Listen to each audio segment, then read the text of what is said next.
চলছে বহুমুখী পাট পণ্যের মেলার উদ্বোধন করেছেন বাণিজ্য মন্ত্রী খন্দকার আব্দুল মুক্তাদির।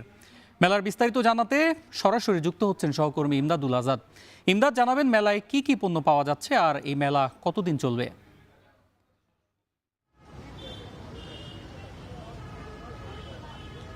অন্যই বাংলাদেশের একসময়ের প্রধান অর্থকরী ফসল পাট যে শুধু বর্তমানে চটের বস্তা বা দড়ির তৈরির মধ্যে সীমাবদ্ধ নয়, এটি এই মেলায় না আসলে আসলে বোঝা দুষ্কর ছিল। এই মেলার কিছুক্ষণ আগেই উদ্বোধন করেছেন এটি রাজধানীর মণিপুরি পাড়ায় বস্ত্র এবং পাটমন্ত্রী খন্দকার মুক্তাদির রশিদ, তিনি এই মেলার উদ্বোধন করেছেন। তো আমরা এখানে যেটা দেখতে পাচ্ছি যে এই মেলায় নিত্য প্রয়োজনীয় ব্যবহার্য জিনিসপত্র থেকে শুরু করে আধুনিক শাড়ি, ওড়না, এছাড়া ব্যাগ, সব কিছুই মোটামুটি পাওয়া যাচ্ছে। তো এই মেলা প্রতিদিন সকাল 10টা থেকে শুরু হয়ে রাত 10টা পর্যন্ত চলবে আগামী 5 দিন।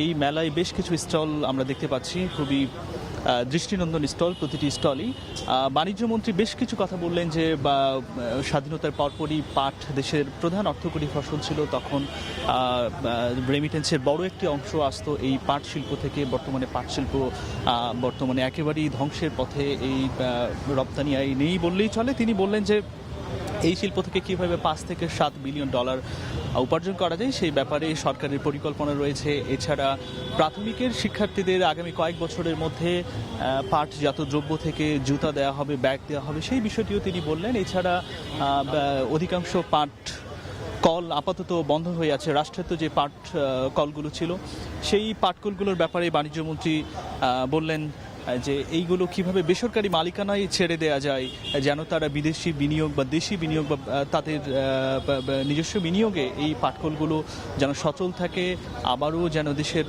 এই প্রধান একসময়ের অর্থকরী ফসল পাটের শিল্পটি যেন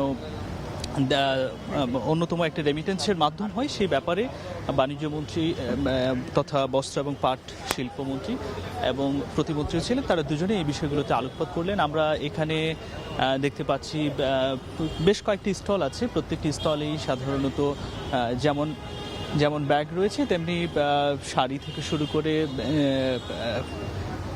আধুনিক সব পোশাক সামগ্রী রয়েছে। তো অন্যয় আমরা সব মিলিয়ে বলতে পারি যে এই মেলাটির প্রত্যেকটি স্টলই অত্যন্ত দৃষ্টিনন্দন এবং নিত্য প্রয়োজনীয় সমস্ত দ্রব্যাদি আমরা এখানে পাচ্ছি। অন্যয় এই ছিল পাট শিল্প মেলা থেকে আমার কাছে সবশেষ। ফার্মগেটে বহুমুখী পাট পণ্যের মেলার খবর জানাচ্ছিলেন সহকর্মী ইমদাদুল আজাদ।